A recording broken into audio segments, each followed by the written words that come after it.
Avoir des enfants, c'est être capable de s'en occuper et d'en prendre soin, ce qui n'est pas aussi facile que l'on ne le prétend.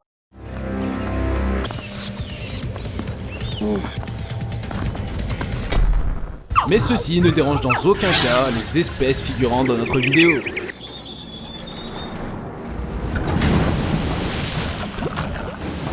Ce que vous venez de voir est ce qui se produit quand on jette plusieurs litres d'eau sur une voiture. On peut donc désormais imaginer à quel point une chute d'eau peut être dangereuse. Mais il faut savoir que c'est là où les oiseaux cachent leurs petits et se cachent eux-mêmes. Pourquoi avoir choisi cette cachette ? Tout simplement parce qu'ils ne sont pas vraiment à l'abri du danger en construisant leur nid sur les arbres. Le martinet à tête grise vit dans les forêts tropicales près des chutes d'eau dans le nord de l'Amérique du Sud. C'est probablement le seul oiseau qui s'est si bien adapté aux puissantes averses d'eau et qui a appris à les traverser 2 fois par jour. Il passe toute la journée en l'air et le soir, il se précipite dans la cascade. Les martinets naissent dans des nids cachés de tous, dans les chutes d'eau et y vivent toute leur vie. Savez-vous à quoi pourrait servir une peau de serpent perdue ? Non, on ne fait pas allusion à des sacs en peau de serpent de luxe.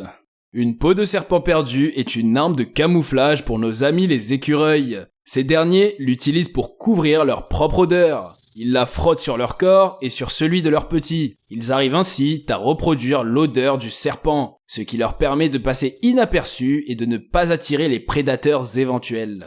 Alors, monsieur le serpent, on est perdu ?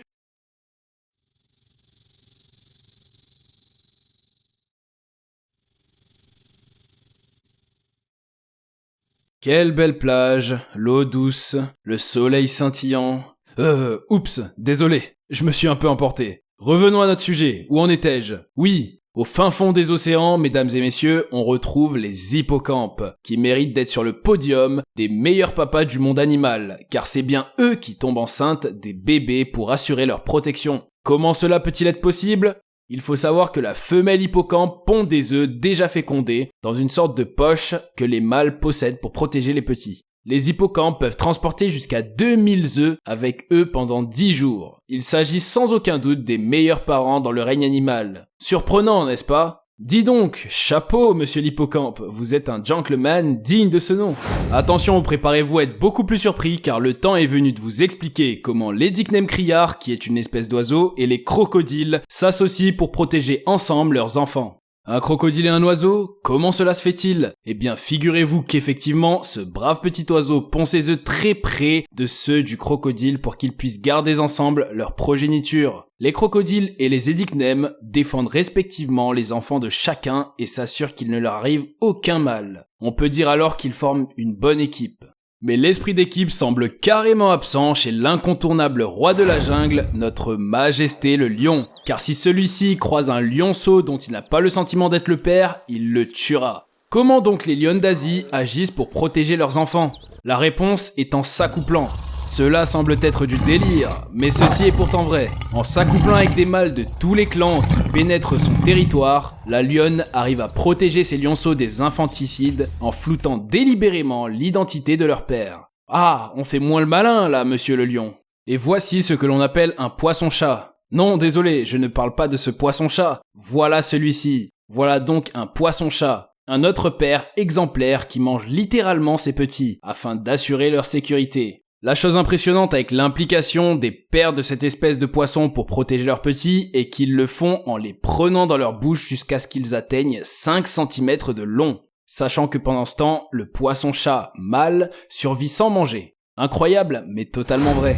Un cas d'instinct maternel animal remarquable pourrait être celui des éléphants. Ces derniers se déplacent généralement en troupeau, uniquement les femmes et les enfants. Ils marchent en cercle avec les plus petits au milieu afin de les protéger et d'en prendre bien soin. Bien que chaque petit éléphant ait sa mère, il sera adopté par le reste du troupeau s'il devient orphelin. Il ne sera jamais laissé seul ou désemparé jusqu'à ce qu'il atteigne l'âge adulte. Ce bellâtre coloré est un calao bicorne, mais aussi un parent dévoué. La femelle calao dépose ses œufs au creux d'un arbre et s'y enferme en scellant l'ouverture avec de la boue, ses déjections et de la chair de fruits. Seul un petit trou persiste, et le mâle vient nourrir sa dulcinée et les petits pendant plus de 2 mois. Une chouette façon de se protéger des prédateurs. C'est ce que l'on appelle l'instinct maternel version calao. Pour protéger leurs petits, certaines mères sont capables d'aller très loin et de vivre des situations plutôt inhabituelles. En plus d'être le seul lézard de l'Ontario, le 5 pantaligne est une autre espèce qui a choisi d'investir plus de temps et d'énergie pour que ses œufs soient bien protégés jusqu'à ce qu'ils éclosent. Ce lézard aux couleurs vives pond ses œufs sous des bûches en décomposition, dans des tas de compost ou sous des débris. Ils le font en groupe de 2 ou 3 femelles pondeuses. Après tout, plus on est nombreux, plus on est en sécurité. Les femelles protègent mutuellement leurs œufs des prédateurs, les font soigneusement tourner et vont jusqu'à uriner dessus pour maintenir la bonne humidité. Si des œufs s'abîment, la femelle les mange aussitôt pour que les autres œufs demeurent sains. On ne peut résister au plaisir de mettre en avant le manchot empereur. Face aux conditions de vie particulièrement ardues de l'Antarctique, le papa manchot va marcher des dizaines de kilomètres pour rejoindre l'aire de nidification, où la femelle lui confiera son précieux œuf. Le papa manchot protégera ensuite celui-ci du froid pendant 2 mois en le calant entre ses pattes et son ventre, tandis que la mère partira chercher à manger pour le moment où l'œuf éclorera. Puis les parents s'occuperont du petit à tour de rôle. Et oui, la nature fait bien les choses, et la preuve de cela, ce sont ces mères et pères extraordinaires qui font tout leur possible pour que la prochaine génération puisse survivre. Et vous, quelles seraient les limites que vous pourriez atteindre afin d'assurer la sécurité de vos enfants ? Partagez avec nous vos réponses en commentaire. N'oubliez pas de vous abonner et d'activer la cloche pour ne rien rater de nos futures vidéos. Merci beaucoup et à bientôt sur Cultination.